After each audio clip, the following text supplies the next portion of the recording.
Rebirth of doctor devil episode 2। Saxena परिवार वहां से चला गया और ऊपर खड़ा रणविजय सब कुछ देख रहा था और उसके चेहरे पर एक डेविल स्माइल थी। ठीक उसी वक्त प्राइवेट रूम का दरवाजा खुला और निशांत अंदर आया। ओब्वियसली उसे कॉम्प्लीमेंट चाहिए था कि उसने अपना काम ठीक से पूरा कर लिया। तुम्हें अभी भी अपने नाटक पर ध्यान देने की जरूरत है, रणविजय ने कहा तो निशांत ने एक गहरी सांस छोड़ी और कहा, जरूर सर, मैं ध्यान रखूंगा। 3 दिन में 3 बार हेल्दी खाना उसके पास पहुंच जाना चाहिए जब तक वो डिस्चार्ज ना हो जाए हॉस्पिटल से। समझ गया बॉस, निशांत बोला। और वही शाम को जब कशिश ने फिर से निशांत को सामने देखा तो वो स्पीचलेस हो गई। 2 दिन इसी तरह बीत गए और लगातार निशांत अलग अलग तरीके के उसके लिए खाना लेकर आता था, जिसकी वजह से कशिश का कॉम्प्लेक्शन थोड़ा सा इम्प्रूव हो गया था। उसका पेट जो हमेशा बेवक्त खाने से दर्द करता था वह भी 2 दिनों से बिल्कुल ठीक था। तीसरे दिन के दोपहर में कशिश खुद को रोक नहीं पाई और उसने शांति से खाना एक्सेप्ट करते हुए पूछा, दादी माँ कहाँ है? मैंने उनसे प्रॉमिस किया था कि मैं उनसे मिलने आऊंगी। ये सुनकर निशांत थोड़ी देर के लिए रुका और फिर बोला, मैं उन्हें इस बारे में बात दूंगा जब वापस जाऊंगा तो। कशिश ने हाँ में सर हिलाते हुए कहा, उनके पास मेरा नंबर है, उनसे कह देना मुझे कॉल करने के लिए। श्यो, निशांत बोला और वो वार्ड चला गया। वो जल्दी से घर जाकर वैदेही जी को बताना चाहता था। वो जल्दी जल्दी के चक्कर में रास्ते में 2 लोगों से टकराने ही वाला था, लेकिन जल्दी से वो साइड हट गया ताकि उनसे ना टकराया और वहां से चला गया। कियारा, जिसने हर्ष का हाथ पकड़ा हुआ था, वो निशांत को वहां से जाते देखकर शॉक हो गई और उसने पूछा, क्या यह अभी अभी मेरी बहन के रूम से बाहर आया है? हर्ष, ये कौन है? हर्ष की आंखों में कॉम्प्लेक्स इमोशन दिखाई दिया और उसने कैजुअली जवाब दिया, शायद कोई ऑफिस एम्प्लॉय या फिर क्लाइंट हो, मुझे याद नहीं। ओह, कियारा ने कहा और पीछे जाते हुए इंसान को देखने लगी। उसकी आंखों में स्माइल दिखाई दे रही थी हर्ष का जवाब सुनकर। ठीक है, फिर तो चलते हैं, श्यो, हर्ष ने कहा और कशिश के अवार्ड का दरवाजा खोला। कशिश खाना खा रही थी जो निशांत लेकर आया था और उसने आवाज सुनकर सामने देखा, लेकिन सामने खड़े 2 इंसानों को देखते ही उसके एक्सप्रेशन कोल्ड हो गए। कियारा ने एक रेड मैरून कलर का टॉप और जीन्स पहनी हुई थी। उसके अच्छे से सेट किए हुए बाल कंधे पर बिखरे हुए थे, जिसकी वजह से उसके डेलिकेट फीचर हाईलाइट हो रहे थे। उसकी चमकती हुई आंखें और वो स्मूथ स्किन और उसके ऊपर से उसकी वो एलिगेंट स्माइल, उसके लुक्स और एक्टिंग स्किल्स की वजह से कोई हैरानी की बात नहीं थी कि वो इस देश की बड़ी एक्ट्रेस में से एक थी। उसने प्यार से हर्ष का हाथ पकड़ा हुआ था और उनके गुड्डू लुक्स की वजह से कोई भी उन्हें एक नज़र दोबारा देखने से खुद को रोक नहीं पाता। कशिश गहरी सोच में थी। उसने अपने बारे में सोचा, वो हमेशा डल और प्रोफेशनल कपड़ों में रहती थी। उसके लंबे बाल बहुत खूबसूरत हैं, मगर वो उन्हें कभी स्टाइल नहीं करती थी। हमेशा सेम लुक में काम के दौरान वो एक बन बनाती थी या फिर पोनीटेल। सचमुच अगर चुनना कियारा और उसके बीच में हो तो कोई भी उसे छोड़कर कियारा को ही चुनेगा। अगर दूसरा कोई लड़का उसे पसंद ना करके कियारा को पसंद करे तो वो किसी को ब्लेम नहीं करती। आफ्टर ऑल वो खुद को खूबसूरत और मासूम दिखने में माहिर हैं। मगर हर्ष, वो ऐसा नहीं कर सकता। वो 8 सालों से एक साथ थे और वो बहुत अच्छे से जानता था कि उसने उसके लिए क्या क्या किया है। उसे हमेशा लगता था कि हर्ष दूसरे आदमियों की तरह नहीं है जिसे सिर्फ बाहरी खूबसूरती चाहिए होती है, लेकिन अब शायद उसे लगता है कि वो गलत थी। तुम लोग यहाँ क्या कर रहे हो? अपनी सोच से बाहर निकलने के बाद कशिश का कोल्ड लुक वापस आ गया। कियारा ने अपने लिप्स बाइट कर लिया और हर्ष का हाथ टाइटली पकड़ लिया। उसके चेहरे पर गुस्से वाले एक्सप्रेशन थे, लेकिन हर्ष ने उसे नहीं देखा। कशिश की ठंडी आवाज सुनकर हर्ष की भौहें आपस में सिकुड़ गई और कियारा को वह अपने साथ लेकर आगे पहुंचा। कियारा, आज डिस्चार्ज हो रही है, इसलिए तुम्हें बाय कहना चाहती थी। ये सुनकर कशिश सार्कास्टिकली हंसते हुए बोली, बाय? Final farewell? अगर नहीं तो जाओ यहाँ से। कशिश, हर्ष ने गुस्से में चिढ़ी हुई आवाज में कहा, तुम इस तरह की लड़की कब से हो गई? तुम तो हमेशा सही का साथ देती थी। इन सब में कियारा की कोई गलती नहीं है। कशिश ने अपना सर उठाकर हर्ष के चेहरे की तरफ देखा, जिसके चेहरे पर ब्लेम और डिसअपॉइंटमेंट नजर आ रही थी। उसने कभी हर्ष को अपनी तरफ इस तरह देखते हुए नहीं पाया था और ना ही कभी सोचा था उसने कि हमेशा उसका जेंटलमैन जैसा ये दोस्त ऐसा कुछ करेगा। मगर पिछले 3 सालों से वो हमेशा से ऐसा ही तो था। उसे लगा कि वो उसे देखकर टूट जाएगी, मगर वो बिल्कुल शांत थी, जो बात उसे खुद हैरान कर रही थी। कशिश अपना चम्मच नीचे रखा, ग्लास में पानी उठाया और उसका एक घूंट लिया और कैजुअल बोली, तो क्या इसमें मेरी गलती है? इतना कहकर वो खड़ी हुई और उनकी तरफ जाने लगी और हल्की से मुस्कुराहट के साथ बोली, मैं गलत कर रही हूँ? तुम्हें क्या लगता है कौन हो तुम जो मुझ पर इल्जाम लगाओगे? हर्ष ने कुछ बोलने के लिए मुंह खोला मगर वो कुछ बोल नहीं पाया। कशिश, हर्ष को ब्लेम मत करो, सब मेरी गलती है। कियारा अपनी बात खत्म कर पाती उससे पहले ही कशिश ने काफी ठंड नजरों से उसकी तरफ देखा, जिससे उसकी आवाज अपने आप रुक गई और वो अपनी जगह पर जम गई। ऑफ कोर्स तुम्हारी गलती है, मैंने थोड़ी कहा कि इसमें तुम्हारी गलती नहीं है, कशिश ने कहा। हर्ष ने कियारा को डरा हुआ देखा तो उसे पीछे खींचते हुए बोला, कशिश इसमें कियारा की कोई गलती नहीं, अगर तुम्हें किसी को ब्लेम करना है तो मुझे ब्लेम करो। कशिश ने दिए से अपना सर उठाकर उसकी तरफ देखा, कुछ सेकंड के लिए उसकी कोल्ड नजरें उसके ऊपर बनी रही और फिर हंसते हुए उसने इनडिफरेंटली कहा, क्या तुम्हें सच में लगता है कि मैं तुम्हें ब्लेम नहीं कर रही हूँ? हर्ष की आंखें डार्क हो गई, उसने कुछ कहने की कोशिश की मगर उसके मुंह से शब्द ही नहीं निकले। क्या तुम्हें सचमुच लगता है कि तुम लोग बिना किसी प्रॉब्लम के एक साथ रह सकते हो? पूरे शहर को पता है कि हर्ष मेरा फियांसे है और कियारा मेरी सो कॉल्ड स्टेप सिस्टर, तो तुम लोग एक साथ कैसे हो सकते हो? क्या तुम लोग इतने बेशर्म हो कि अपने प्यार को पब्लिकली दिखाओगे? और उसके बाद इसकी इनोसेंट लड़की वाली पब्लिक इमेज पर क्या फर्क पड़ेगा? कशिश की बात सुनते ही कियारा का चेहरा तुरंत पीला पड़ गया। उसे पिछले 2 सालों से धीरे धीरे बहुत मुश्किल से एंटरटेनमेंट इंडस्ट्री में फेम मिलना शुरू हुआ था। भले ही लोग सच्चे प्यार को सपोर्ट करते हैं, लेकिन उनकी सिचुएशन के लिए वो लोग पक्का उन्हें ब्लेम करेंगे। अगर इन 2 बहनों के बीच की सच्चाई बाहर आई तो एंटरटेनमेंट एजेंसी के बाकी लोग पक्का उसे बाहर निकालने की कोशिश करेंगे। अगर सब इस पॉइंट तक पहुंच गया तो चीजें बहुत बिगड़ जाएगी। नहीं, उसे जल्द से जल्द इन सब को शांत करने के लिए कुछ सोचना होगा। कशिश, तुम इतनी टफ क्यों हो रही हो? हर्ष हेल्पलेस और अपसेट दिखा रहा है, जैसे कशिश उसे एम्ब्रेस कर रही हो। कशिश ने अपना सर झुकाया और जेटली फोरहेड से अपनी बाल पीछे की तरफ हटाई, जिससे उसकी स्मूथ स्किन पूरी तरह दिखाई देने लगी और जो खूबसूरती और स्टैंडर्ड से भरी हुई थी। तभी हर्ष बोला, हम बस यहाँ तुम्हें बाय बोलने आए थे, हमारा काम हो गया है तो हम तुम्हें और परेशान नहीं करेंगे। कशिश को सामने देखकर हर्ष के मन में बहुत सारे इमोशन घूम रहे थे और उसे नहीं पता था कि उन्हें कैसे एक्सप्लेन करना है, इसलिए वो अब उससे बात नहीं करना चाहता था। जब वो बोल रहा था तो उसने जब कियारा के साथ चलना शुरू किया, तभी कशिश की ठंडी आवाज ने उन दोनों को रोक दिया। 1 सेकंड रुको।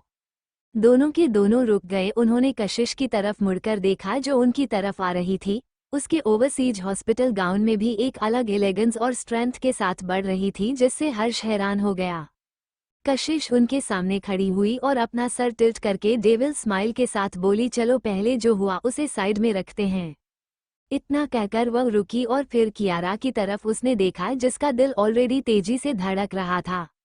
जो इलाजम तुमने मेरे ऊपर लगाए हैं मैं उन्हें तब हटाऊंगी जब मैं रेडी होगी, लेकिन इसका मतलब यह नहीं है कि जब मैं रेडी नहीं हूं तब तुम मुझे कुछ भी बोलकर निकाल जाओगी, कशिश ने कहा और अपना सर नीचे करके गिलास से एक और सिप पानी का लिया और उसका सारा मूड खराब हो गया था। उसने अपना सर उठाकर कियारा को ऊपर से नीचे तक देखा, जो थोड़ी सी उससे छोटी थी। कशिश, कियारा ने बोलने की कोशिश की मगर उसकी बातें गले में ही फंस गई और वह अपनी जगह पर जम गई। वह बेवकूफ़ों की तरह खड़ी थी। तब अचानक उसे गर्म पानी अपने सर पर गिरता हुआ महसूस हुआ और उसका महंगा मेकअप गर्म पानी को बर्दाश्त नहीं कर पाया और तुरंत ही मेल्ट होने लगा और उसके टॉप पर कपड़ों पर भी लगने लगा। उसके केयरफुली स्टाइल बाल भी भीगने से बहुत ही फालतू दिखे रहे थे। एक पल के लिए रूम में गहरी शांति छाई रही और कुछ सेकंड के बाद कियारा तेज आवाज में चिल्लाई, हाँ। तब जाकर हर्ष शोक से बाहर आया और उसने कियारा को जल्दी से अपने करीब छुपा लिया और पूछा, क्या तुम ठीक हो?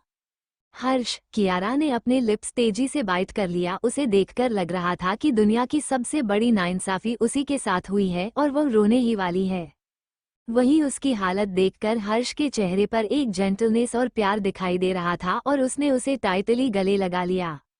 जब उसने देखा कि कियारा के चेहरे को कुछ नहीं हुआ है तो उसने एक राहत की सांस ली और गुस्से में घूरकर कशिश की तरफ देखा। उसके चेहरे के गुस्से से लग रहा था कि वो कशिश की जान लेना चाहता हो। कशिश, तुमने सच में आज लाइन क्रॉस कर दिया। हर्ष के चिल्लाने के जवाब में कशिश ने वो कांच का ग्लास वही जमीन पर पटक दिया, जिससे वो चकनाचूर हो गया और वो अभी भी उसके सामने बिना किसी परेशानी की खड़ी थी। वह बिल्कुल शांत थी और उसकी कोल्ड नज़र हर्ष को घूर रही थी। फिर वो अपनी कोल्ड आवाज में बोली, मैं कशिश सक्सेना, जब मैं कुछ करने का फैसला करती हूँ तो चाहे वो अच्छा हो या बुरा मैं करके रहती हूँ, और वह भी सीधे सबके मुंह पर। किसी के पीठ पीछे वार करना और धोखा देना मेरी फितरत नहीं है। ये सुनकर हर्ष ने कियारा की तरफ देखा जो अभी भी रो रही थी और उसके चेहरे पर हिचकिचाहट दिखाई देने लगी। हर्ष, क्या अब मेरा चेहरा खराब हो जाएगा? क्या मैं कभी एक्टिंग कर पाऊंगी? अगर नहीं तो मैं पता नहीं क्या करूंगी, कियारा बोली, जिसकी वजह से हर्ष की आंखों में सिंपैथी दिखाई देने लगी और उसने अपना कोट जेटली निकालकर उसे पहनाते हुए कहा, तुम्हारा चेहरा खराब नहीं होगा, तुम अभी भी एक्टिंग कर सकती हो और एक अच्छी एक्ट्रेस बन सकती हो, जो तुम्हारा हमेशा से सपना था। ये सुनकर कोशिश कोल्डली हंसी और बेड पर बैठते हुए बोली, तुम दोनों के दोनों अपने प्यार भरी और इरिटेटिंग बातें कहीं और जाकर करो, निकालो यहाँ से। हर्ष ने काफी अनफेमिलियर नजरों से कशिश की तरफ देखा और रोती हुई कियारा को पढ़कर हॉस्पिटल के वार्ड से बाहर चला गया। कशिश उठी और उसने जाकर दरवाजा बंद कर दिया। दरवाजा पर खड़ी होकर कशिश ने अपना सर दरवाजे से लगा दिया और आंखें बंद कर ली। उसे समझ नहीं आता था कि क्यों कुछ लोग इतने ज्यादा ऑब्जेक्टिव्स के साथ जीते हैं। उसका खाना खाने का कोई मूड नहीं था। वह जाकर बेड पर बैठ गई और अपना सर वही बेड से लगाकर खिड़की के बाहर आसमान को देखने लगी। उसे कभी जिंदगी में रियलाइज ही नहीं हुआ कि एक इंसान कितना अकेला हो सकता है। हर्ष, तुम मुझे अकेला कैसे छोड़ सकते हो?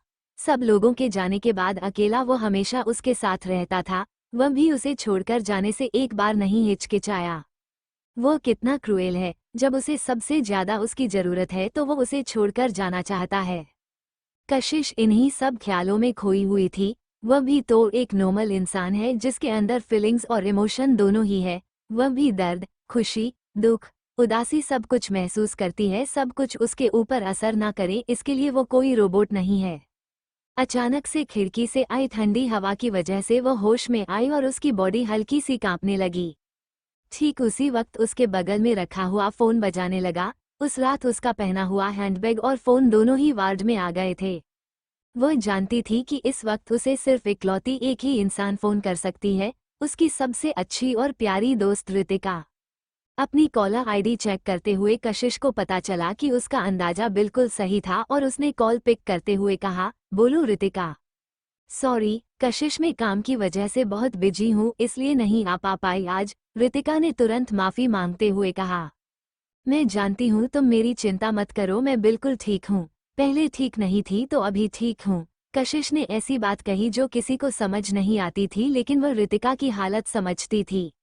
रितिका एक कॉस्मेटिक कंपनी चला रही थी जो पहले दूसरों फैक्ट्रीज में अपने प्रोडक्ट बनवाते थे, लेकिन इसकी वजह से उन्हें अक्सर प्रॉब्लम होती रहती थी, जैसे कि प्रोडक्ट के फॉर्मूला, प्राइस, क्वालिटी, डिस्क्रिप्शन बहुत सारे, और हर बार प्रॉब्लम्स बड़ी होती थी, जिसकी वजह से गुस्से में आकर रितिका ने खुद की फैक्ट्री शुरू करने का फैसला किया था। और नई फैक्ट्री की वजह से वो इस वक्त बहुत बिजी थी, इसलिए वो उसकी बात बहुत अच्छे से समझ सकती थी।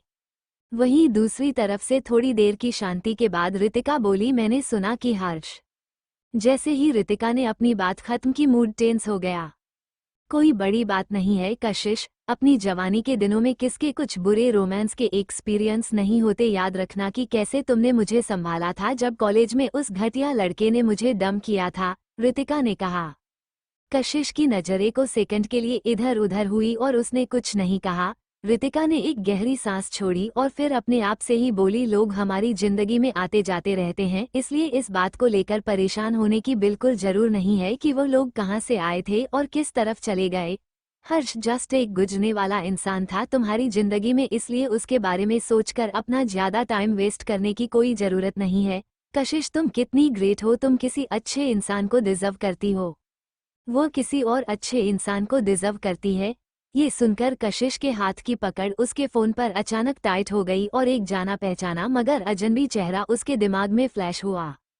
मगर वो बस एक सेकंड के लिए था और उसके बाद अपने आप उसके चेहरे पर एक सार्कास्टिक स्माइल आ गई। लगता है कि उसका दिमाग सचमुच काम करना बंद कर चुका है, जो अब वो अनरिलेटेड चीजें भी कनेक्ट कर रही है। कशिश, क्या तुम ठीक हो? रितिका ने पूछा।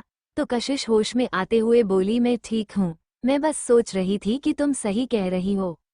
ये सुनकर फोन की दूसरी तरफ रितिका ने एक राहत की सांस ली और कहा, ऑल राइट, आराम करो, मुझे कुछ काम है।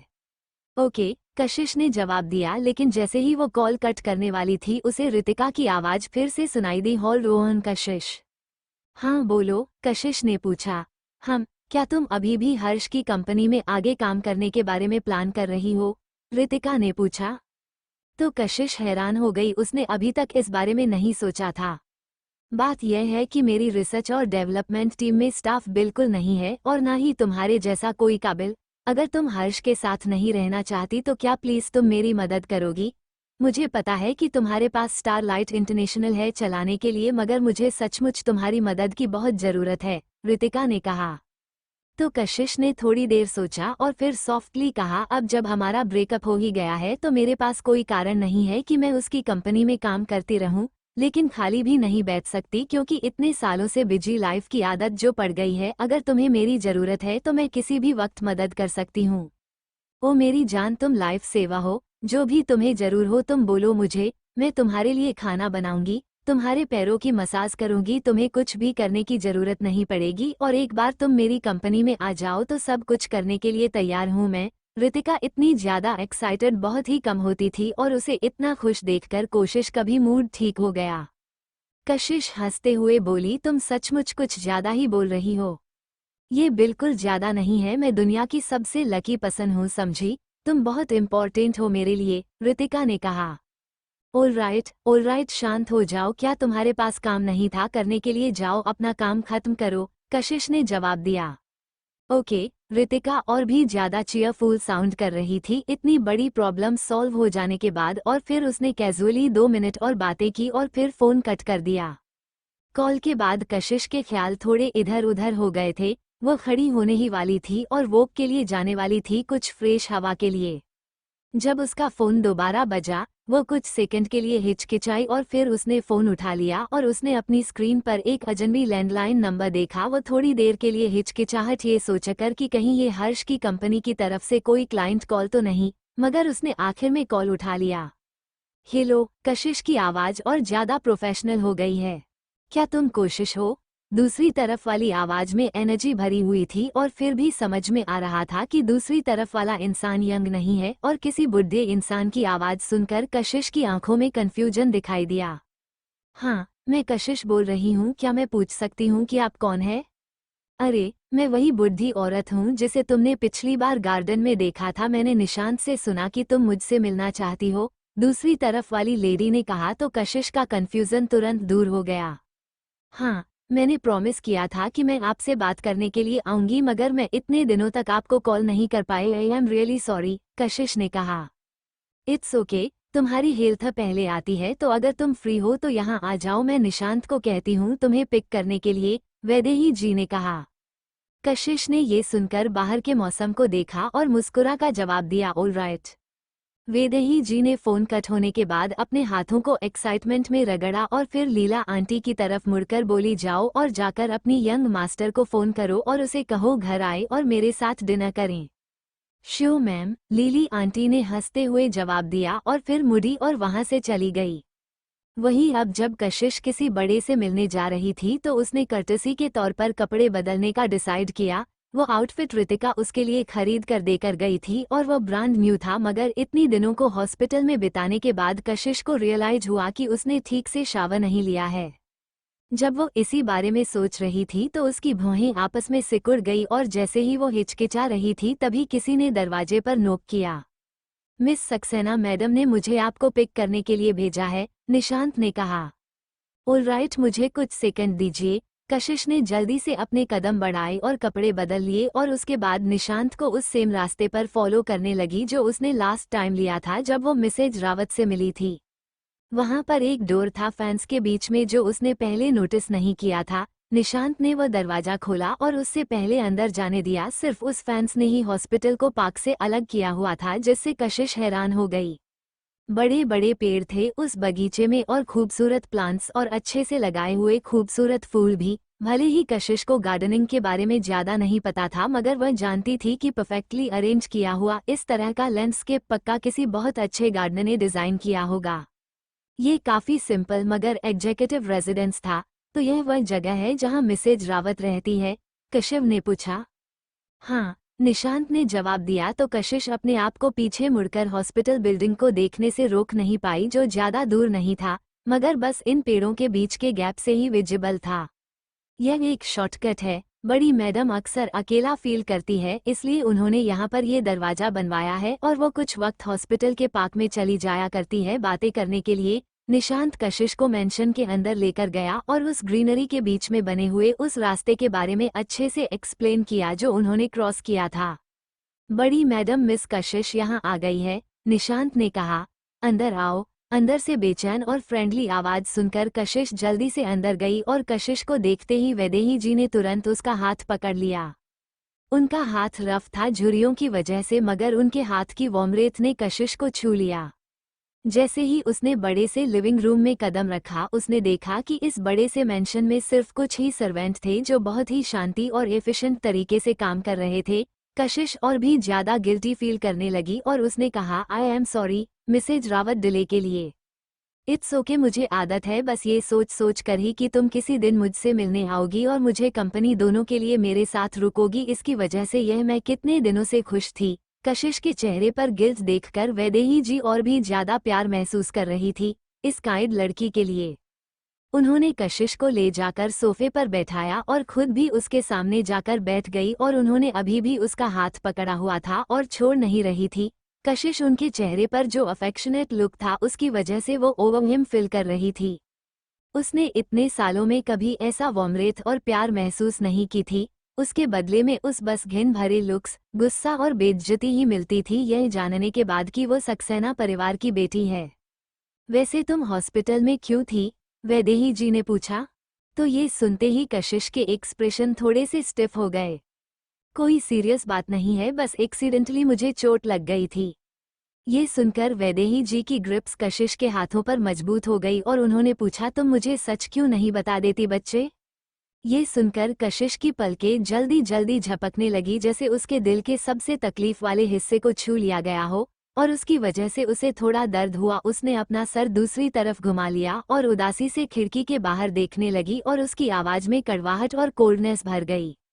भले ही मैं आपको बता दूं, कोई मुझ पर भरोसा नहीं करेगा, उसने कहा, और वो अपने आप को उम्मीद देकर परेशान ही क्यों करें जब उसे ऑलरेडी नतीजा पता है। सिली गर्ल, तुम कुछ ज्यादा ही सोच रही हो। तुमने अपने आप को एक लिमिटेड सोशल सर्कल में कैद कर लिया है और जो लोगों से तुम इंटरेक्ट करती हो वो सेम ही होते हैं। तुम्हें उससे आजाद होना होगा। तुम उस तरह की घटिया जगह पर रहना ही क्यों चाहती हो? उन लोगों को पीछे छोड़कर आगे बढ़ जाओ, वैदेही जी ने कहा। वही यह सुनकर कशिश की आंखें इधर उधर हिली और उसने अपना सर घुमाकर हैरानी से वैदेही जी की तरफ देखा। अचानक से एक लाइट बल्ब उसके दिमाग में जल गया। वही उसके एक्सप्रेशन देखकर वैदेही जी ने सोचा, समझदार बच्ची है, बस थोड़ी सी पुश और वो समझ गई। कहना आसान होता है मगर उस रास्ते पर चलना बहुत मुश्किल होता है बच्चे। लेकिन एक बार तुम अपना मन पक्का कर लो और पक्का इरादा कर लो तो बस थोड़ा सा वक्त लगेगा और सब ठीक हो जाएगा, वैदेही जी ने कहा। तो थॉटफुली कशिश ने हाँ में सर हिलाया। उन्होंने जब थोड़ी देर बात कर ली तो वैदेही जी को नींद आने लगी। ये देखकर कशिश जाना चाहती थी मगर वैदेही जी उसे जाने नहीं देना चाहती थी। कशिश जाओ मत प्लीज, दादी माँ के साथ जाने से पहले डिनर कर लो, वैदेही जी ने कहा, मगर कशिश हिचकिचा रही थी। कशिश, क्या तुम सचमुच मेरे इनविटेशन को नाकार दोगी? वैदेही जी ने इंसिस्ट करते हुए और मासूम सा चेहरा बनाकर कहा। तो अब वो कशिश फंस चुकी थी। उसने उम्मीद से भरी हुई उनकी आंखें देखी और उसके बावजूद भी वो मना कैसे कर सकती थी? मगर दादी माँ आप थक गई हैं, कशिश ने कहा। तो वैदेही जी बस मुस्कुरा कर बोली, तुम भी थकी हुई लग रही हो, क्यों ना तुम भी थोड़ी देर आराम कर लो और मैं भी आराम कर लेती हूँ। ये सचमुच सही नहीं रहेगा, कशिश ने कहा, मगर वो अपनी बात खत्म कर पाती उससे पहले ही वैदेही जी ने अपने बगल में खड़ी मेड की तरफ मुड़कर कहा, लीला, कशिश को ऊपर सेकंड फ्लोर पर जो राइट में दूर वाला रूम है वहाँ लेकर जाओ आराम करने के लिए। ये सुनकर कशिश और लीला आंटी दोनों ही स्पीचलेस हो गए। और लीला आंटी ने सोचा, सेकंड फ्लोर का राइट वाला रूम, क्या वो रणविजय का रूम नहीं है? क्या ये कुछ ज्यादा ही जल्दीबाजी नहीं हो जाएगी? ये तो सीधा सीधा कशिश को रणविजय के बेड पर भेजना हुआ। नहीं, उन्हें गलत लग रहा है। उनकी बड़ी मैडम सचमुच उसे रणविजय के रूम में भेज रही है।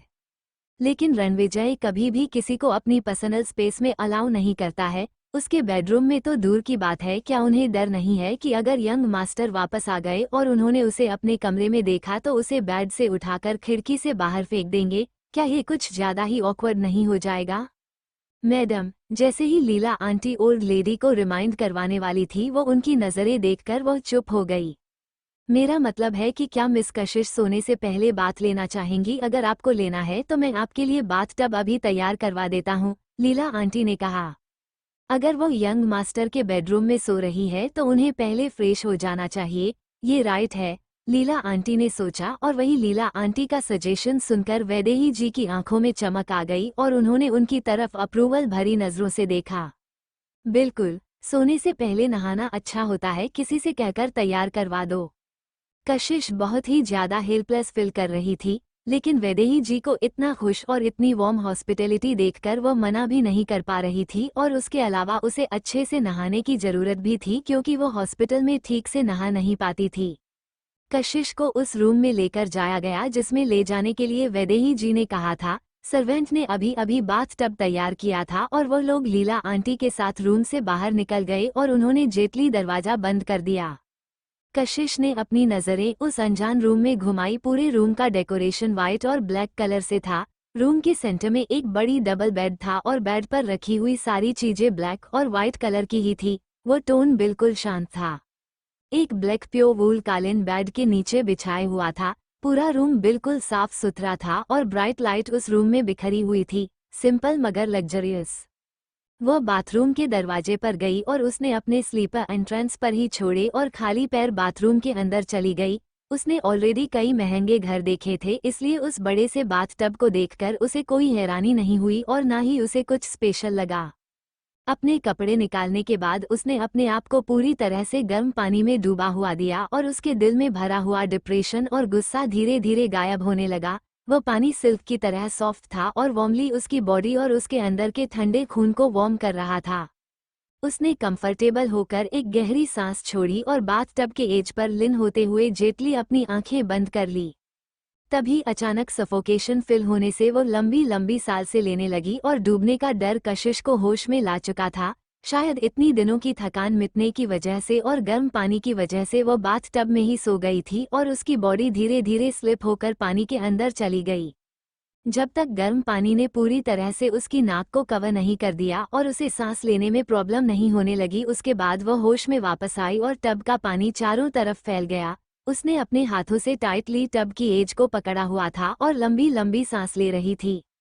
उसने फील किया कि पानी ज्यादा ठंडा नहीं हुआ है, जिसका मतलब था कि वह ज्यादा लंबे टाइम के लिए नहीं सोई थी।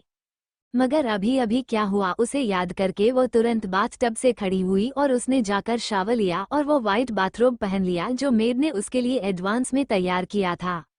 भले ही वो लड़कियों के लिए हाइट में छोटी नहीं थी, मगर फिर भी वो बाथरोब बहुत ही बड़ा और लूज था जो बहुत ही मुश्किल से उसकी चेस्ट को कवर किया हुए था। बाथ लेने के बाद उसके दिमाग में ज्यादा कुछ नहीं चल रहा था। उसने बाहर बाथरूम के काउंटर पर से एक हेयर ड्रायर लिया और उन्हें सुखाने लगी।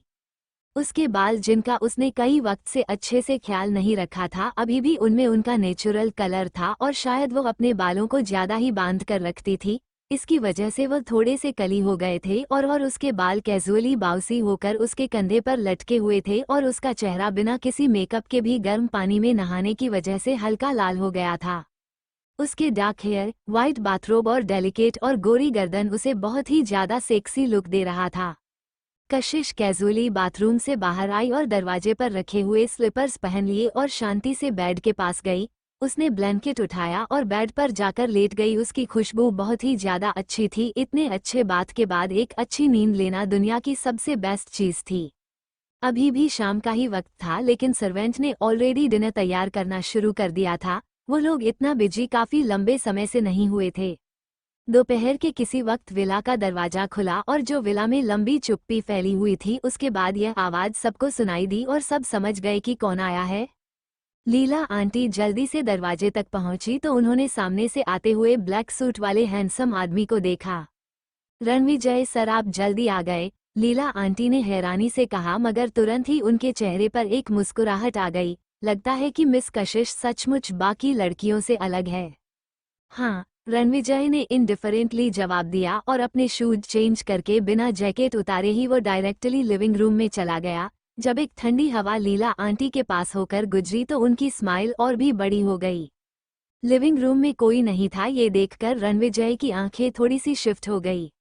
लीला आंटी उसे फॉलो करते हुए वहां तक पहुंची और उन्होंने सॉफ्टली कहा, बड़ी मैडम ने मिस कशिश को डिनर के लिए रुकने के लिए इनवाइट किया है और वो दोनों इस वक्त सो रही है। रणविजय ने मुड़कर लीला आंटी की तरफ देखा और शांति से पूछा, वह भी यही सो रही है? हाँ, वो बड़ी मैडम के वार्म इनविटेशन को मना नहीं कर पाई, लीला आंटी ने बड़ी सी मुस्कुराहट के साथ कहा और उनकी आवाज में हेल्पलेस नजर आ रही थी। जिसे सुनकर रणविजय तुरंत समझ गया कि उसकी दादी माँ ने ही कशिश कोई है रुकने के लिए जिद की होगी।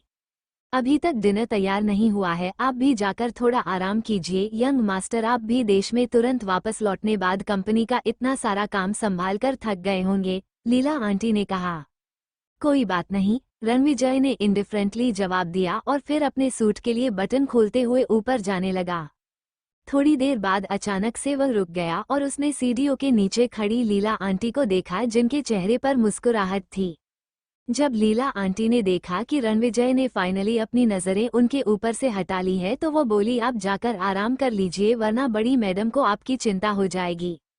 रणविजय ने अपनी वॉच चेक की तो अभी भी टाइम बचा हुआ था डिनर में, तो उसने हाँ में सर हिलाया और ऊपर अपने कमरे की तरफ जाने लगा। उसे सीढ़ियों के सामने से गायब होता हुआ देखकर लीला आंटी मुस्कुराई और मुड़कर वैदेही जी के रूम में चली गई। जैसे ही अपनी टाई खोलते हुए रणविजय ने अपने रूम का दरवाजा खोला, जैसा कि वो हमेशा करता है, कुछ अजीब सा एहसास हुआ। उसे बिल्कुल भी पसंद नहीं था कि कोई उसकी पर्सनल स्पेस में दखल दे। भले ही वो यहाँ अक्सर नहीं आता था, लेकिन उसने सेंस कर लिया कि इस रूम में कुछ तो अलग है। उसके हैंडल पर रुके हुए हाथ पॉज हो गए। उसने डायरेक्टली बेड की तरफ देखा जो रूम के मिडिल में था। उसकी डिप आंखों में एक अजीब सी कोल्डनेस भर गई। उसकी नजरें एकदम धारदार चाकू की तरह उस लड़की पर टिकी हुई थी जो बेड पर थी और फिर वो स्लोली बेड की तरफ जाने लगा। उसके कदम कार्पेट पर पड़ने की वजह से कोई भी आवाज नहीं आ रही थी। उसका इनडिफरेंट चेहरे पर गुस्सा और हार्शनेस दिखाई दे रही थी, जैसे उसकी टेरिटरी पर किसी ने हमला कर दिया है या फिर कब्जा जमा लिया है। लेकिन जैसे ही वह बेड के बगल में आया और उसने सोते हुए इंसान को देखा, उसकी डिप आंखों में एक अजीब सा इमोशन दिखाई दिया और वो कोल्डनेस तुरंत गायब हो गई। उसकी आंखें उस लड़की की डेलिकेट आईलैशेस, मेकअप फ्री चेहरे, बिल्कुल गुलाब की पंखुड़ियां जैसे होठों को ध्यान से देखने लगे। वो सोते हुए भी कितनी एलिगेंट और अट्रैक्टिव लग रही थी। फिर उसकी नजरें नीचे की तरफ जाने लगी। जो उसने बाथरोब पहना हुआ था वो उसका था, शायद इसीलिए बहुत ही ज्यादा बड़ा था और इसी कारण सोते वक्त वो उसके कंधों से सरक गया था, जिसकी वजह से उसकी फेयर स्किन का बड़ा सा एरिया रिवील हो रहा था और उसकी डेलिकेट कॉलर बोन सांस लेने की वजह से ऊपर नीचे होते हुए दिखाई दे रही थे। रणविजय की सांसें रुक गई और एक अजीब सी हैरानी उसकी डार्क आंखों में दिखाई दी। उसने सोचा था कि वो अपनी पूरी जिंदगी में कभी किसी लड़की को इतना पसंद नहीं कर सकता, मगर अनएक्सपेक्टेडली वो इस लड़की को देखते ही कुछ अजीब सा फील करने लगता था। उसने अपना सूट निकाला और काउच पर फेंक दिया और अपनी शर्ट की बटन्स खोल लिए और फिर उसकी नजरें कशिश के सोते हुए चेहरे पर फिर से गई। उसकी नजरें अभी भी इनडिफरेंट थी, मगर उसके अंदर एक टेंडरनेस दिखाई दे रही थी। इतना सोचने की क्या जरूरत है? अगर वो इस लड़की से इजीली इफेक्ट होता भी है तो ये भी कोई बुरी बात नहीं है। आज नहीं तो कल ये लड़की उसी की होने वाली है। वो आगे की तरफ झुका और बेड पर बैठ गया और सोती हुई उस लड़की को देखने लगा। उसने अपनी पतली उंगलियां से लाइटली उसके बालों को छुआ जो उसके फोरहेड पर थे। वही सोती हुई कशिश को एक अजीब सी खुशबू अपने आसपास महसूस हुई, जैसे लंबी गर्मी के बाद बारिश होने पर सोंधी खुशबू, मगर उसमें एक अलग सा एलिगेंस था। उसकी भौहें आपस में हल्की सिकुड़ गई। एक परफ्यूमर होने की वजह से सुगहकर चीजों का आइडेंटिफाई करना ऑलमोस्ट उसकी एक इंस्टिंक्ट बन गया था। ये सेंट उसके आसपास घूम रही थी, लेकिन यह उसका वहम हो सकता है। ये सोचकर कशिश सोने की कोशिश करने लगी और उसके चेहरे का कंफ्यूजन धीरे धीरे रिलैक्स होने लगा। उसने पिलों को गले से लगा लिया और उसके लंबे बालों की कुछ लुटें उसके चेहरे पर आ गए। उसके बच्चों वाली हरकत ने रणविजय को हंसने पर मजबूर कर दिया और वो क्लियर हंसी की आवाज शांत रूम में गूंजने लगी। कशिश नींद में उस खुशबू और स्ट्रांग प्रेजेंस को इग्नोर कर सकती थी, लेकिन अभी अभी जो आदमी की हंसने की आवाज आई थी उसकी वजह से कशिश की आंखें तुरंत खुल गई। एक बहुत ही खूबसूरत और लंबा सा हाथ उसके सामने था और वो उस हाथ की वॉमरेत को अपने गालों पर फिल कर सकती थी। कशिश ने एक गहरी सांस ली और पीछे की तरफ अपना सर घुमाया और सेम टाइम पर उसने ऊपर देखा तो उसकी नजरें सामने बैठे आदमी की नजरों से जा मिली। उसकी आंखों में थोड़ा डर और डिफेंस साफ नजर आ रहा था। रणविजय ने अपना हाथ पीछे खींच लिया और उसका चेहरा एक्सप्रेशन लेस था। उठ गई तुम यहाँ क्या कर रहे हो? कशिश ने पूछा तो रणविजय ने कोई जवाब नहीं दिया और उसकी स्माइलिंग नजरें जेटली उसकी चीन पर चली गई। उसकी नजरें पोलाइट थी मगर कशिश उसकी आंखों में छुपा हुआ मीनिंगफुल लुक हमेशा देख सकती थी। उसने नीचे देखा तो उसने अपने एक्सपोज कंधे देखे जिसे देखकर एक शर्म और पैनिक उसके चेहरे पर आ गया और उसने तुरंत ब्लैंकेट से खुद को कवर करके छुपा लिया और वो सीधी होकर बैठी गई। वो अपने आप पीछे की तरफ सरकने लगी और पीछे सपोर्ट ना मिल पाने की वजह से अनएक्सपेक्टेडली पीछे की तरफ गिरने लगी। इस मोमेंट पर कशिश सिर्फ गुस्सा और हेल्पलेस फील कर सकती थी। फिर से वो हमेशा इस आदमी के सामने खुद को बेवकूफ़ क्यों साबित कर लेती है? उसने देखा कि एक तेज व्हाइट शर्ट उसकी तरफ आई और तुरंत पकड़ उसकी कमर पर उसे पकड़ महसूस हुई और वह स्ट्रांग और मस्कुलर चेस से जाकर टकरा गई। सब कुछ बहुत ही अचानक से हुआ और वह जब तक होश में वापस आई तब तक ऑलरेडी बेड पर थी और सेम टाइम पर एक बड़ा लंबा इंसान उसके ऊपर था और एक फ्रेश सेंट उसके आसपास घूम रही थी। कशिश को ऐसा फील हुआ जैसे उसका चेहरा जल रहा हो। उसका दिल ऐसा धड़क रहा था जैसे अभी मुंह से निकलकर बाहर आ जाएगा और उस पैनिक स्टेट में उसने उस आदमी की शर्ट टाइटली पकड़ ली। वहीं रणविजय ने अपने नीचे लेटी हुई लड़की को देखा और उसकी आंखें डपा होने लगी। ये कांटेक्ट बिल्कुल पहले की तरह ही था, वो बस उससे टकराई नहीं। ये फीलिंग काफी अनजानी सी थी, ऐसे जैसे वो डायरेक्ट उसके दिल से जाकर टकराई हो। इस फीलिंग ने उसे लेकर उसे और भी ज्यादा क्यूरियस कर दिया था।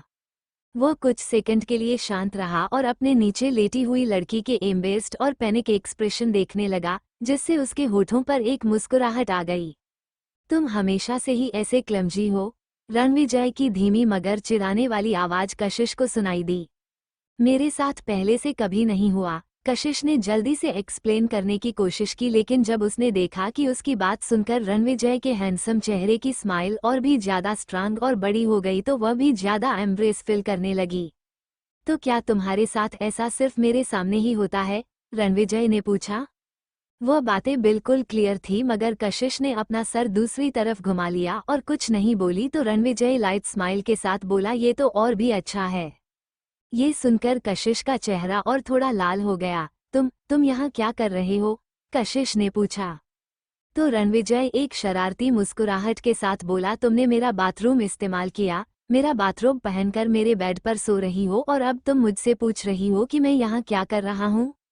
ये सुनकर कशिश हैरान हो गई और अपना सर घुमाकर उसकी तरफ देखने लगी। उसके खूबसूरत चेहरे पर हल्की सी शर्म और कंफ्यूजन वाले एक्सप्रेशन थे, जिसके साथ उसने पूछा, क्या ये तुम्हारा रूम है? तभी वो हाउसकीपर उसे इतनी स्ट्रेंज नज़रों से देख रही थी जब वो अंदर आई तो तुम्हें क्या लगता है मैं झूठ बोल रहा हूँ? क्या तुम्हें लगता है कि मैं स्पेशली यहाँ आया हूँ तुम्हारा एडवांटेज लेने के लिए? रणविजय ने पूछा तो कशिश चुप हो गई और फिर उनकी नज़रें मिली। रणविजय ने एक आईब्रो उठाते हुए कहा, आज नहीं तो कल तुम्हें मुझसे प्यार हो ही जाएगा, इसलिए इसमें भी कुछ गलत नहीं है इस वक्त भी। ये सुनकर कशिश ने नामे सर हिलाया। वो कोई होपलेस रोमांटिक नोवेल्स या फिर सपने देखने वाली लड़की नहीं थी, वो रियलिस्टिक थी और इतने सालों में इतने आदमियों से मिलने के बाद और एक बड़ी उम्र लगभग प्यार के लिए तरसते हुए बिताने के बाद वो पूरी तरह से होश में आ चुकी थी। उसके ऊपर से उसकी हर्ष के साथ डेटिंग हिस्ट्री के बाद तो उसे क्लियर हो गया था कि सारे के सारे आदमी एक ही जैसे होते हैं। मिस्टर रावत, आप इतना श्योर कैसे हो सकते हैं कि हम एक साथ आ जाएंगे? रणविजय उसके हल्के से इरिटेटेड चेहरे को देखकर मुस्कुराया और उसने पूछा, और हम क्यों नहीं आएंगे? इसका कोई कारण है तुम्हारे पास? वो इतना कहकर रुक गया और उसकी ब्राइट और चमकती हुई आंखों में देखने लगा। उसने जेंटली अपनी 2 उंगलियां से उसके चेहरे पर आ रहे बालों को साइड किया और उसकी पतली उंगलियां स्विफ्टली उसके सॉफ्ट गालों पर ग्लाइड कर रही थी। उसकी आवाज लो और सिडिक्टिव थी, शायद इसलिए क्योंकि तुम इकलौती ऐसी लड़की हो जो मुझसे मैच कर सकती है। ये सुनकर कशिश हैरान हो गई और उसने कहा, मिस्टर रावत, नो ऑफेंस, मगर आपको अपने आप पर कुछ ज्यादा ही घमंड नहीं है? रणविजय हल्का सा हंसा और उसकी नजरें उसकी प्यारे से लिप्स पर टिकी हुई थी, जो काफी ज्यादा अट्रैक्टिव थे। रणविजय रावत, उसने अचानक से कहा। क्या? कशिश हैरान हो गई और उसे उसकी बातों का मतलब समझ नहीं आया। यह मेरा नाम है और शायद तुम मुझे रणविजय या फिर विजय भी कह सकती हो। उसकी यह बात सुनकर कशिश स्पीचलेस हो गई और उसे समझ नहीं आ रहा था कि वो इस आदमी को हैंडल कैसे करें। एनीवे, मिस्टर रावत, कशिश अपना सेंटेंस खत्म कर पाती उससे पहले ही रणविजय की पतली उंगलियां ने जेटली उसकी चिन को पिंच कर दिया, जिससे कशिश पॉज हो गई और उसने अपने आप को करेक्ट करते हुए कहा, एनीवे रणविजय, क्या हमें सचमुच इस पोस्चर में ये बात आगे कंटिन्यू करने की जरूरत है? ये सुनकर रणविजय मुस्कुराया और ठीक से खड़े होते हुए फ्लो पर खड़ा हो गया और इस दौरान वो केयरफुल था कि वो कशिश को टच ना करें। रणविजय के खड़े होते ही कशिश ने तुरंत अपने आप को बाथरोब में लपेट लिया और जल्दी से अपने खुले हुए कंधों को कवर कर लिया। रणविजय ने उसे टाइम दिया एडजस्ट करने के लिए और उसके बाद उसने उसका चेहरा घुमाया। उसकी थोड़ी देर पहले की प्लेफुलनेस गायब हो गई थी और उसके चेहरे पर पहले वाला ही जेंटलमैन वाला चार्म आ गया था, बिल्कुल वैसा जैसा वो लोग पहली बार मिले थे तो था। मैं कभी किसी लड़की को फोर्स नहीं करूंगा, भले ही सिर्फ तुम ही क्यों ना हो पूरी दुनिया में। मैं तुम्हें लाइक करता हूँ और मैं तुम्हें इम्प्रेस करने की पूरी कोशिश करूंगा। क्या ये यही नेचुरल चीज नहीं होती है? कशिश का जो थोड़ा बहुत इरिटेशन और गुस्सा था वो रणविजय की बातें सुनते ही गायब हो गया और उसकी जगह एक हंसी ने ले ली, जिसे वह बहुत ही मुश्किल से कंट्रोल कर पा रही थी। तो इस डिग्निफाइड और परफेक्ट मैन ने कभी किसी लड़की को डेट नहीं किया है और ना ही कभी किसी तरह के रिलेशनशिप में रहा है, यहाँ तक कि किसी को परसू करने के लिए भी वो सबसे स्ट्रेट फॉरवर्ड तरीका इस्तेमाल कर रहा है। इसका मतलब है अगर वो इस आदमी पर गुस्सा होती है तो वह खुद के पैरों पर ही कुल्हाड़ी मारेगी। एक्चुअली आप सही है, मगर शायद अप्रोच ठीक नहीं थी। रणविजय ने ये सुनकर उसकी तरफ देखा और पूछा, तो फिर सही तरीका क्या है जल्दी करने के लिए? कशिश ने थोड़ी देर सोचने के लिए लिया और फिर कहा, जैसे कि गिफ्ट देना, अंडरस्टैंडिंग होना, उसकी रिस्पेक्ट करना, एक साथ वक्त बिताना और दूसरी लड़कियों के साथ फ्लर्ट ना करना, चीट ना करना और ओकेजनली कभी कभी रोमांटिक एटमॉस्फेयर क्रिएट करना। सच कहा जाए तो कशिश को खुद भी ज्यादा अंदाजा नहीं था। उसने कहने के लिए तो एक लड़के को डेट किया था और उसकी फ्यांसे रही थी, मगर कभी उसने ऐसा कुछ सीखा ही नहीं क्योंकि उनके बीच कोई ऐसा रिश्ता था ही नहीं। तो क्या बिना जाने वो कुछ ज्यादा ही नहीं बोल रही है? वही रणविजय ध्यान से उसकी बातें सुन रहा था और उसने थोड़ा सोचने के बाद हाँ में सर हिलाया। मुझे यकीन है कि यह सारी चीजें मेरे लिए कोई प्रॉब्लम वाली बात नहीं है। तो अचानक रणविजय उसकी तरफ एक शरारती स्माइल के साथ देखने लगा। तो कशिश ने थोड़ा डरते हुए पूछा, अब जब तुमने मुझे ये सब सिखाया है तो क्या तुम चाहती हो कि मैं तुम्हें इस तरीके से इम्प्रेस करने की कोशिश करूं? कशिश हैरान हो गई और वो अपने आप को उसकी बातों से मैनिपुलेट फील करने से रोक नहीं पाई। कशिश के पास कुछ बोलने के लिए बचा ही नहीं था। उनने उसे क्यों चुना?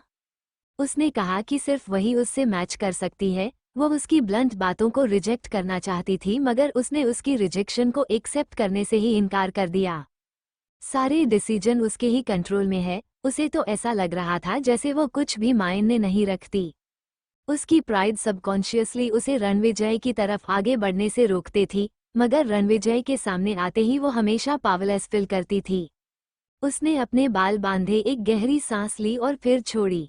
इतनी गहरी सांस क्यों? क्या कोई बात तुम्हें परेशान कर रही है? ये सुनकर कशिश ने उसकी तरफ देखा। वो चुपचाप उसके सामने खड़ा था। उसकी एक्सपेंसिव व्हाइट शर्ट उसके हैंडसम फीचर्स को हाईलाइट कर रही थी और वह बिल्कुल टोल और स्ट्रेट था। कशिश को पता नहीं क्यों ऐसा लगा जैसे वह जानबूझकर उसके सामने अपना पोस्चर कंट्रोल कर रहा हो। अगर उसका अंदाजा सही है तो इस आदमी का दिल एक्चुअली कोल्ड है। क्या सोच रही हो तुम? रणविजय ने फिर से पूछा और कशिश को बिना किसी इमोशन के उसकी तरफ देखा हुआ प्रकार एक कोल्डनेस उसकी डिप आंखों में दिखाई दी। कशिश होश में वापस आई और दूसरी तरफ वह देखना लगी और उसकी आवाज थोड़ी ठंडी थी। कुछ भी नहीं, मुझे बस ऐसा फील हो रहा था कि आपका ज्यादा ही डोमिनेट है और मुझे किसी के पीछे रहना पसंद नहीं है। आपको फेस करते हुए मुझे हमेशा ही पावरलेस फील होता है। ये सुनकर रणविजय की भौहें आपस में सिकुड़ गई और उसने लाइटली कहा, तुमने ही अपने आप को एक कांटों वाले घेरे के अंदर कैद कर लिया है। तुम हर एक इंसान से डरने लगी हो। तुम उस बैरियर से बाहर ही नहीं आना चाहती और अपने आसपास लगे हुए कांटों को सबको दूर भगाने के लिए इस्तेमाल करती हो। ये सुनकर कशिश ने उसकी तरफ हैरानी से देखा। आज सब लोग उसे अपने प्रोटेक्शन वाली लेयर से बाहर आने की ही क्यों एडवाइस दे रहे थे? रणविजय काफी देर तक उसकी तरफ देखता रहा और फिर उसने अपनी शांत आवाज में फिर कहा, तुम्हें कुछ भी करने की जरूरत नहीं है, तुम इसी तरह अपने प्रोटेक्शन लेयर में रह सकती हो, मुझे चोट लगने से डर नहीं लगता। ये सुनते ही कशिश की आंखें तुरंत छोटी हो गई और थोड़ी देर बाद अपने होश में वापस आई और उस ब्लैंकेट को टाइटली पकड़ते हुए वो थोड़ी देर के लिए बोल ही नहीं पाई। मैं जाकर देखती हूँ कि दादी माँ उठ गई या नहीं। इतना कहकर वो बाहर निकलने ही वाली थी, मगर जब उसे याद आया कि उसने कौन सा बाथरोब पहना हुआ है तो उसने रणविजय की तरफ देखा और उसकी नजरें क्लियरली कोई मतलब बता रही थी, जिसे समझकर रणविजय मुड़ा और बिना वहां रुके चला गया। नीचे विला आंटी से खुशखबरी सुनने के बाद वैदेही जी काफी खुश थी। वो अपने अच्छे मूड में लीला आंटी का दिया हुआ एप्पल खा रही थी। मुझे फाइनली एक पर पोता मिलने वाला है, मैं तो सोच सोच के ही खुश हो रही हूँ। कशिश और रणविजय का बच्चा पक्का दुनिया में बेस्ट होगा। ये सुनकर लीला आंटी ने उन्हें एप्पल देते हुए मुस्कुरा कर कहा, लेकिन मैडम लड़की भी तो हो सकती है, तो बेटी भी बेस्ट ही रहेगी। मेरी पर पोती भी दुनिया में सबसे खूबसूरत लड़की होगी। ऑफ कोर्स आपका ग्रेट ग्रैंड चाइल्ड, चाहे वो लड़का हो या लड़की, वो दुनिया में बेस्ट ही होगा। ये सुनकर वैदेही जी और भी खुश होकर हंसने लगी। जब रणविजय नीचे आया तो उसने दूर से ही अपनी दादी माँ की इमेजिनेशन सुन ली। उसे अभी तक समझ नहीं आया कि वो कशिश को अप्रोच कैसे करें और यहाँ उसकी दादी ऑलरेडी उनके बच्चे इमेजिन कर रही है। उसे हमेशा ऐसा लगता था कि वो अपने हर एक काम में और एक्शन में बहुत ही तेज है और कभी किसी चीज में डिले नहीं करता, लेकिन लगता है कि वो अपनी दादी माँ के ख्यालों की तेजी से आगे नहीं बढ़ पाएगा। यंग मास्टर, लीला आंटी ने सीढ़ियों की तरफ देखा तो उसे दूर से रणविजय आता हुआ दिखाई दिया और यह सुनकर वैदेही जी ने भी तुरंत अपना सर घुमाया और उनके पूरे चेहरे की मुस्कुराहट तुरंत गायब हो गई। यह इतनी जल्दी यहाँ कैसे आ गया? अपनी दादी माँ का ये सवाल सुनते ही रणविजय के कदम रुक गए और एक स्टिफ एक्सप्रेशन उसके हैंडसम चेहरे पर आ गए। अपनी दादी माँ का सवाल सुनकर रणविजय के कदम रुक गए और एक स्टिफ एक्सप्रेशन उसके चेहरे पर आ गया। बड़ी मैडम, लीला आंटी के चेहरे पर ऑकवर्ड एक्सप्रेशन थे और उन्होंने धीरे से वैदेही के कान में कुछ कहा, जिससे वैदेही को रियलाइज हुआ कि वो कुछ गलत बोल गई और वह भी थोड़ी एम्ब्रेस नजर आ रही थी। मेरा मतलब था पूछने का कि तुम अभी तक आराम करने क्यों नहीं गए? तुम नीचे क्यों आ गए? रणविजय ने अपने पतली लिप्स दबाए और आगे आते हुए बोला, मेरा रूम तो आपने किसी और को दे दिया, तो मैं कैसे आराम करता? इतना बड़ा बेड 2 लोगों के लिए काफी था। वैदेही जी ने बिना किसी के हिचकिचाहट के कह दिया तो पूरे लिविंग रूम में कुछ सेकंड के लिए शांति फैली रही। इस पॉइंट पर कशिश अपने कपड़े बदलकर बाहर आई और उसने वैदेही जी की यह कंप्लेंट सुनी तो उसके चेहरे पर भी थोड़ी एम्बेरसमेंट दिखाई देने लगी। बड़ी मैडम, अपने यंग मास्टर के पीछे खड़े इंसान को देखकर लीला आंटी थोड़ा हेल्पलेस फील करने लगी। अपने दोनों पोतों के सामने उनकी बड़ी मैडम हमेशा बच्चों की तरह बिहेव करती है। वैदेही जी को भी ऑकवर्ड लगने लगा और उन्होंने मुड़कर नीचे आती हुई कशिश की तरफ देखा, जिससे उनके लिए एम्ब्रेस चेहरे पर तुरंत मुस्कुराहट आ गई और उन्होंने कशिश को देखकर हाथ हिलाते हुए कहा, कशिश तुम उड़ गई, क्या तुम्हें ठीक से नींद आई या फिर रणविजय ने तुम्हें डिस्टर्ब कर दिया? कशिश ने रणविजय का बाथरूम इस्तेमाल किया था, रणविजय का बाथरोब पहना था, यहाँ तक कि रणविजय के बेड पर भी सोई थी। अब उसे समझ में आया कि यह सब कुछ वैदेही जी ने जानबूझकर अरेंज किया था, लेकिन इतने प्यारे चेहरे को फेस करते हुए कशिश कोई गुस्सा या फिर इरिटेशन अपने चेहरे पर दिखाई नहीं पाई। इनफैक्ट वो ऐसे रेयर अफेक्शन के सामने अपने डिससेटिस्फैक्शन वाले इमोशन कैसे दिखा सकती थी? उसने हल्के से मुस्कुराकर हाँ में सर हिलाया और वैदेही जी की तरफ जाते हुए बोली, मैं बहुत अच्छे से सोई दादी माँ। ये तो बहुत अच्छी बात है। वैदेही जी ने कशिश को सोफे पर बैठा लिया और रणविजय ठीक उसके बगल में बैठ गया। उसकी व्हाइट शर्ट का कॉलर खुला हुआ था मगर फिर भी बिल्कुल क्लीन थी, बिना किसी रिंकल्स के। वह लेदर सोफा के साइड पर लिन होकर बैठा हुआ था और उसने धीरे से अपना सर नीचे झुकाया हुआ था। किसी को नहीं पता था कि वो क्या सोच रहा है। उसके होठों पर एक हल्की सी मुस्कुराहट थी, जिसकी वजह से वह लेजी मगर उसके साथ साथ एक यूनिक एरोस्टिक टेम्परमेंट शो कर रहा था। वो पूरे वक्त चुप था, जैसे बस उसकी और वैदेही जी की बातें सुन रहा हो। ऐसा कहा जा सकता है कि उसकी प्रेजेंस बहुत ही ज्यादा स्ट्रांग थी, जिसकी वजह से कशिश उसे कम्प्लीटली इग्नोर नहीं कर पा रही थी। एक पॉइंट पर रणविजय सीधा होकर बैठ गया। उसने अपना लंबा हाथ से स्ट्रेच किया, अपने फेयर और खूबसूरत उंगलियां से उसने काफी टेबल पर रखा फ्रूट प्लेट उठा लिया। फाइनली उसमें से उसने एक बड़ा एप्पल लिया। उसके हाथ बड़े बड़े थे। उसने अपने एक हाथ में एप्पल पकड़ लिया और दूसरे हाथ में फ्रूट नाइफ। कशिश अपने आप को उसकी तरफ देखने से रोक नहीं पाई, तो उसने देखा कि उसकी पीठ सीधी है और उसने अपना सारा ध्यान अपने दोनों हाथों पर लगाया हुआ है और केयरफुली एप्पल को पिल कर रहा है। कशिश थोड़ा हैरान हो गई। उसने उम्मीद नहीं की थी कि यह आदमी खुद एप्पल भी पिल करेगा। वहीं वैदेही जी भी अपने आप को रणविजय को देखने से रोक नहीं पाई, क्योंकि रणविजय का ऐसा बिहेवियर उनकी आंखों में बहुत ही ज्यादा रेयर था, मगर वो इस वक्त उस पर ज्यादा ध्यान नहीं देना चाहती थी।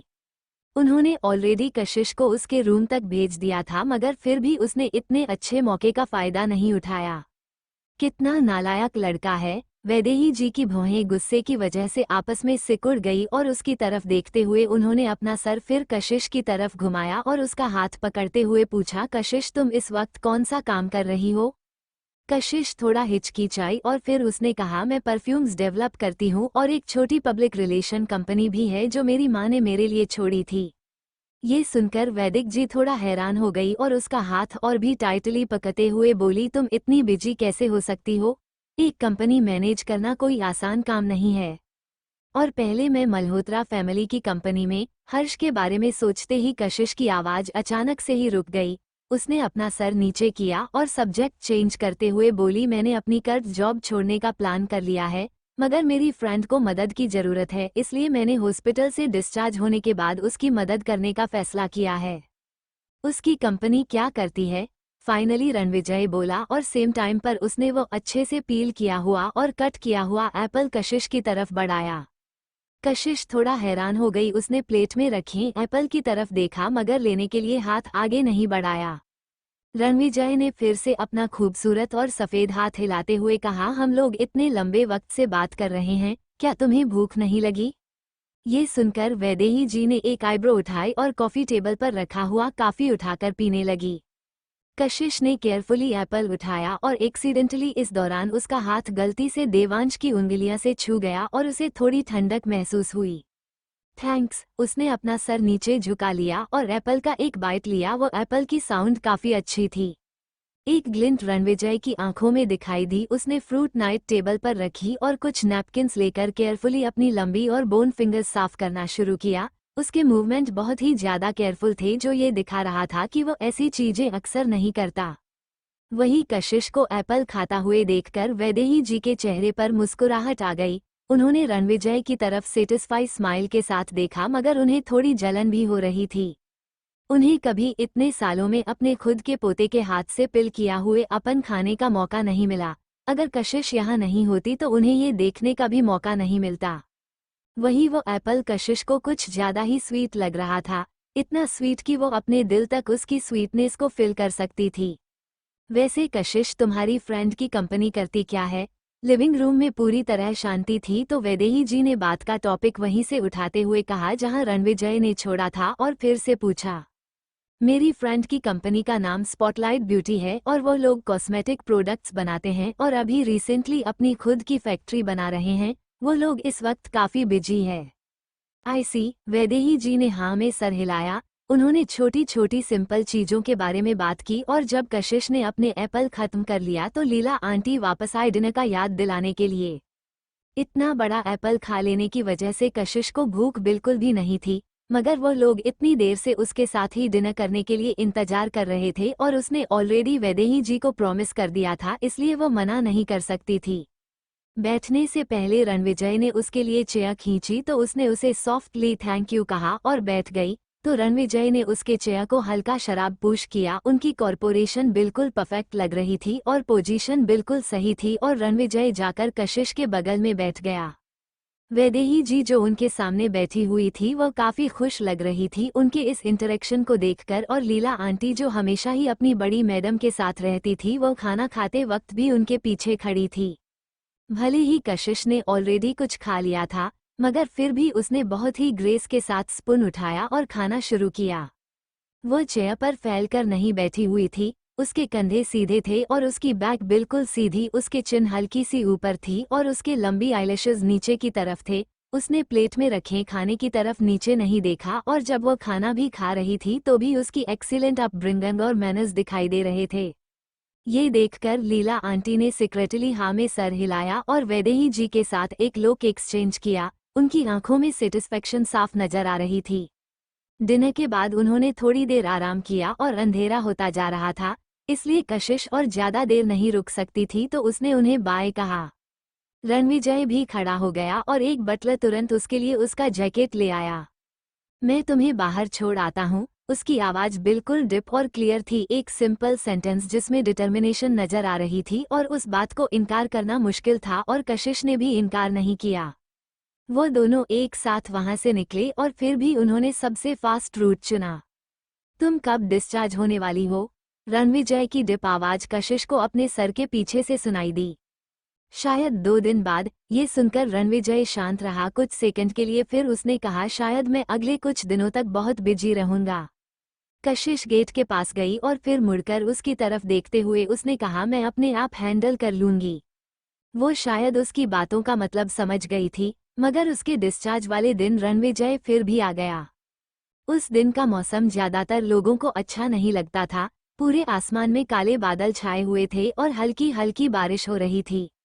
बारिश बिल्कुल सिल्क की तरह थी, इतनी लाइट और कम की बारिश की बूंदों की भी आवाज नहीं आ रही थी। ऐसा लग रहा था जैसे एक गहरी धुंध ने पूरे शहर को कवर कर लिया हो। लेकिन कशिश को यह मौसम बहुत अच्छा लग रहा था। कशिश को कई कारणों से बारिश बहुत पसंद थी, मगर वो कारण शब्दों में नहीं बता सकती थी। लेकिन हॉस्पिटल के एंट्रेंस पर खड़े जब उसने उस हल्की बारिश में उस लंबे इंसान को छाता पकड़े हुए देखा, उसके लिए इंतजार करते हुए देखा, तो उसे एक और कारण मिल गया।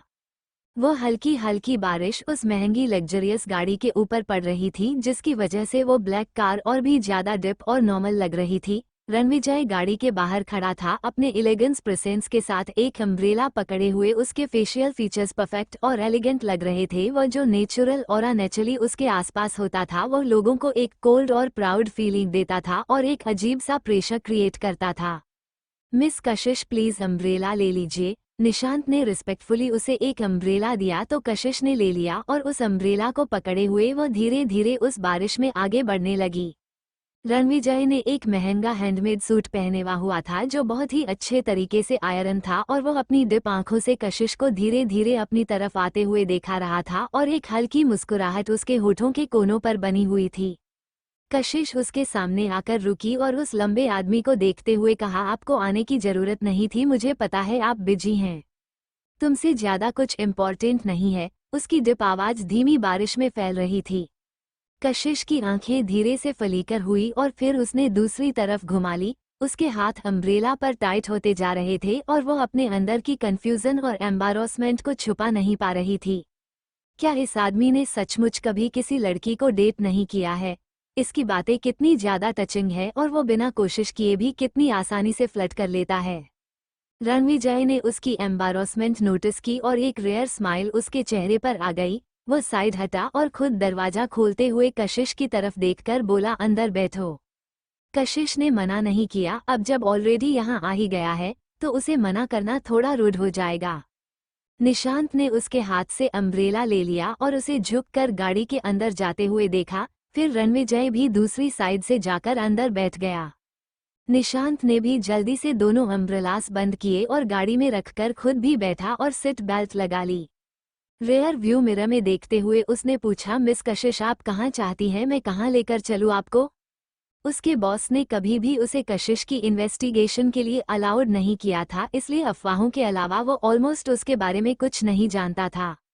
जेटवेव मेंशन। ऑल राइट, निशांत ने जवाब दिया और गाड़ी तुरंत आगे बढ़ने लगी। गाड़ी में पूरी तरह शांति फैली हुई थी और जब से कशिश गाड़ी में बैठी हुई तब से ही वो खिड़की के बाहर पूरी तरह बारिश में भीगी हुए शहर को देखे जा रही थी। तुम्हें शहर पसंद आ रहा है या फिर बारिश? रणविजय ने उसे साइड से देखते हुए पूछा। बारिश। शायद कशिश को लगाकर उसका जवाब बहुत ही सिंपल है, इसलिए उसने आगे कहा ये बुरे लोगों और बुरी चीजों से भर रहा हुआ शहर रहने लायक या फिर पसंद करने लायक नहीं है। ये सुनकर रणविजय हंसते हुए बोला क्या तुम कुछ ज्यादा ही जनरलाइज नहीं हो रही हो? ये सुनकर कशिश का चेहरा हल्का सा टेंस हो गया तो क्योंकि वह जानती थी कि उसके इमोशन थोड़े से आउट ऑफ कंट्रोल थे। उसकी मल्होत्रा परिवार और सक्सेना परिवार के लिए नफरत पूरी शहर को रिफ्लेक्ट नहीं कर सकती। उसने कुछ नहीं कहा तो रणविजय भी शांत हो गया। घड़ी धीरे से कशिश के जेड वेव मेंशन के नीचे आकर रुकी और रणविजय को देखकर ही लग रहा था कि उसका गाड़ी से बाहर आने का कोई इरादा नहीं है। थैंक यू आज की मदद के लिए। इतना कहने के बाद कशिश ने गाड़ी का दरवाजा खोलने की कोशिश की और निशांत ऑलरेडी अम्ब्रेला के साथ बाहर इंतजार कर रहा था। तुम इस बारिश को अपनी एक नई शुरुआत के तौर पर क्यों नहीं देखती? कशिश के होंठ रुक गए और उसने पीछे मुड़कर बोलने वाले आदमी की तरफ देखा। रणविजय ने अपना सर घुमाया और उसे देखकर मुस्कुराया। सब शुरू से शुरू करते हैं। मुझे तुम्हारे पास की हर एक चीज एक्सेप्टेबल है और मैं तुम्हारे फ्यूचर के हर एक चीज के लिए रिस्पॉन्सिबल होगा। ये सुनकर कशिश के दिल ने एक धड़कन छोड़ दी। लेकिन क्या दुनिया में ऐसी अच्छी चीज भी होती है, और खासकर उसके साथ? कंफ्यूजन में अपनी भौहों आपस में सिकुड़ते हुए कशिश ने पूछा, तुम्हें सचमुच क्या चाहिए? मुझे तुम चाहिए, मुझे तुम चाहिए। वो सिंपल मगर पावरफुल बातें एक बार फिर से गूंजी। उसकी आवाज सॉफ्ट थी मगर उसमें एक स्ट्रांग और डोमिनेटिंग टोन थी जो डायरेक्ट कशिश के दिल पर आकर लग रही थी। कशिश के दिल ने एक धड़कन छोड़ दी और उसने अपना हाथ पीछे खींच लिया और सीधी होकर बैठ गई और गाड़ी की खिड़की से बाहर पड़ती हुई बारिश को देखने लगी। उसने अपनी सारी ताकत का इस्तेमाल किया अपने धड़कते हुए दिल को शांत करने के लिए। उस कार का इंटीरियर पूरी तरह से शांत था और बारिश बाहर तेज होती जा रही थी और गाड़ी की खिड़की पर एक पर्दे की तरह गिर रही थी, जिससे व्यू ब्लर हो गया था। थोड़ी देर बाद कशिश ने सॉफ्टली कहा, तुम सही कह रहे हो, मुझे सब शुरू से शुरू करना चाहिए। कांग्रेचुलेशंस, तुम पहले आदमी हो मेरी नई जिंदगी में। ये सुनकर रणविजय की भौहें आपस में सिकुड़ गई और उसने कहा, इस बात को चेंज कर दो, पहला नहीं बल्कि इकलौता। ये सुनकर कशिश ने अपनी मुठियां बंद कर ली। उसने थोड़ी देर सोचा और थोड़ी देर पहले की बातों को याद किया तो उसका दिल अपने आप फिर से तेजी से धड़कने लगा। रणविजय, मैं तुम पर भरोसा नहीं कर सकती। कशिश ये बातें बोलते वक्त जैसे स्ट्रगल कर रही थी, जैसे वो खुद को ही फोर्स कर रही हो। ऐसा नहीं था कि वो उस पर ट्रस्ट नहीं करना चाहती थी, मगर वो फिर से वही दर्द बर्दाश्त नहीं करना चाहती थी। अपनी जिंदगी में एक बार उसने हर्ष पर बिना किसी हिचकिचाहट के भरोसा कर लिया और 8 साल बीत गए, उसकी तरफ कोई भी शक नहीं आया। लेकिन उसके बाद क्या हुआ? वो एक ऐसे आदमी पर कैसे भरोसा कर सकती है जिससे वो सिर्फ कुछ बाहर ही मिली है? वो कैसे अपनी जिंदगी का जुआ इतनी आसानी से खेल सकती है? वो ऐसा नहीं कर सकती। दर्द से भागना इंसान ही नेचर होता है। अगर कोई उसे तूफान से नहीं बचाएगा तो वो अपने आप को ही बचाएगी, भले ही उसे अपने आसपास एक प्रोटेक्शन लेयर क्रिएट करना पड़े और सबसे दूर रहना पड़े। मगर रणविजय ने बस उसकी तरफ देखा और शांति से कहा, वो मेरा मामला है। कशिश ने उसकी तरफ देखा तो वो फिर बोला, तुम्हें कैसे भरोसा दिलाना है वो मेरा मामला है? उसने अपनी बात रिपीट की और हल्का सा मुस्कुराया। उसकी आंखों में एक छोटी सी रोशनी दिखाई दी। अगर मैं तुम्हें इतनी आसानी से हासिल कर लूं तो शायद मेरा टेस्ट सचमुच क्वेश्चनेबल हो जाएगा। तुम्हारी इंडिफरेंस ही मुझे तुम्हें और पसंद करने पर मजबूर करती है। ये सुनकर कशिश कुछ सेकंड के लिए हैरान हो गई और उसे ऐसा फील हुआ कि सचमुच उस आदमी के आसपास होते हुए पर अपने आप को गार्ड करने की कोशिश करती है। उसके इमोशन कुछ ज्यादा ही ओवरवेल्म थे। आखिर में वो हेल्पलेसली अपने फोरहेड को छूने लगी और उसने गहरी सांस छोड़ते हुए कहा, जो मन करे वह करो। तुम्हारी हाँ का इंतजार करना इतना आसान नहीं था। रणविजय की आवाज में खुशी दिखाई दे रही थी और अचानक से गाड़ी का एटमॉस्फेयर काफी खुशी भरा हो गया। मैंने यह नहीं कहा कि मैं एग्री करती हुई हूँ। उस खुशी भरे एटमॉस्फेयर को देखकर एक सेकंड के लिए कशिश को भी ऐसा लगा जैसे यह आदमी फाइनली अपने प्रपोज में सक्सेसफुल हो गया हो।